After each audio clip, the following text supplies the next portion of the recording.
নমস্কার বন্ধুরা, তোমাদের সবাইকে স্বাগতম আমার এই ক্লাসে। আজ আমরা ক্লাস 7-এর জীবন বিজ্ঞানের একটি গুরুত্বপূর্ণ অধ্যায় শুরু করতে চলেছি, পরিবেশের সজীব উপাদানের গঠনগত বৈচিত্র্য ও কার্যগত প্রক্রিয়া। এই অধ্যায়ে আমরা প্রধানত উদ্ভিদের বিভিন্ন অংশ সম্পর্কে জানব, যেমন মূল, কাণ্ড, পাতা, ফল, ফুল, বীজ এসব নিয়ে। প্রতিটি অংশের গঠন কেমন এবং তারা কিভাবে কাজ করে সেগুলি আমরা ধাপে ধাপে শিখব। আজ আমরা এই ভিডিওতে শুরু করব মূল দিয়ে। বাচ্চারা, গাছের একটা অংশ মাটির নিচে থাকে। এই অংশটাই গাছকে মাটিতে দাঁড়িয়ে থাকতে সাহায্য করে। যদি এই অংশটা না থাকতো তাহলে গাছ দাঁড়িয়ে থাকতে পারতো না এবং জলও পেত না। তাহলে এই অংশটাই হচ্ছে মূল। আমরা এবারে ভালোভাবে মূলের সংজ্ঞা জেনে নেব।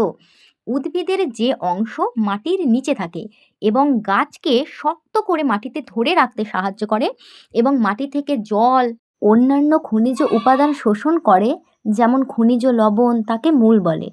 মূলের একদম ডগায় টুপির মতো একটা অংশ থাকে, ছবিতে তোমরা দেখতেই পাচ্ছ, যা মূলকে আঘাত থেকে বাঁচায়। এটাকে বলে রুট ক্যাপ বা মূলত্র। মূলের টুপির ঠিক ওপরের যে জায়গাটা দেখতে পাচ্ছ, যেখানে কোনো রোঁয়া নেই, এই জায়গাটাতেই মূল লম্বায় বাড়তে থাকে আর মাটির মধ্যে ঢুকে যায়। এই জায়গাটাকেই বলে মূলের বেড়ে ওঠার জায়গা বা বর্ধনশীল অঞ্চল। মূলের এই বেড়ে ওঠার জায়গাটার ঠিক ওপরেই যেই রোঁয়া রোঁয়া জায়গাটা দেখতে পাচ্ছ, সেটা হলো মূলরম অঞ্চল। এই রোমগুলো দিয়েই গাছ মাটি থেকে জল ও নানা রকম খনিজ পদার্থ শোষণ করে। মূলের এই রোঁয়া রোঁয়া জায়গাটার ওপরে যে শক্ত অংশের জায়গাটা দেখতে পাচ্ছ, সেটা হলো স্থায়ী অঞ্চল। মাটির সঙ্গে গাছকে শক্ত করে আটকে রাখাই এই অঞ্চলের কাজ।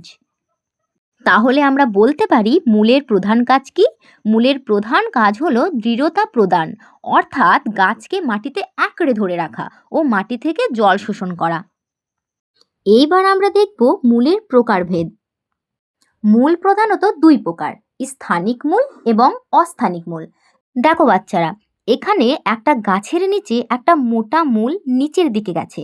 এই মোটা মূলটাই হলো প্রধান মূল, যেখান থেকে ছোট ছোট শাখা বেরিয়েছে। সংজ্ঞা হিসেবে আমরা বলবো, যে মূলে একটা প্রধান মূল থাকে এবং তার থেকে শাখা বের হয় তাকে বলা হয় স্থানিক মূল। যেমন কোন কোন গাছের এরকম মূল দেখা যায়? গাজর, মূলো, সরিষা গাছের এইসব মূল দেখা যায়। এবং যে মূলে কোনো প্রধান মূল থাকে না এবং অনেকগুলো মূল একসাথে থাকে তাকে বলা হয় অস্থানিক মূল, যেমন ধান, ঘাস, গম ইত্যাদি। তাহলে বাচ্চারা, আজ আমরা শিখলাম মূল কি, মূলকে কিভাবে চেনা যায়, মূলের বিভিন্ন অংশ এবং মূলের প্রকারভেদ। এই পর্যন্তই তাহলে আজকের ক্লাস। সবাই ভালো করে পড়বে এবং কালকে আমি আবার একটা নতুন ক্লাস নিয়ে আসছি।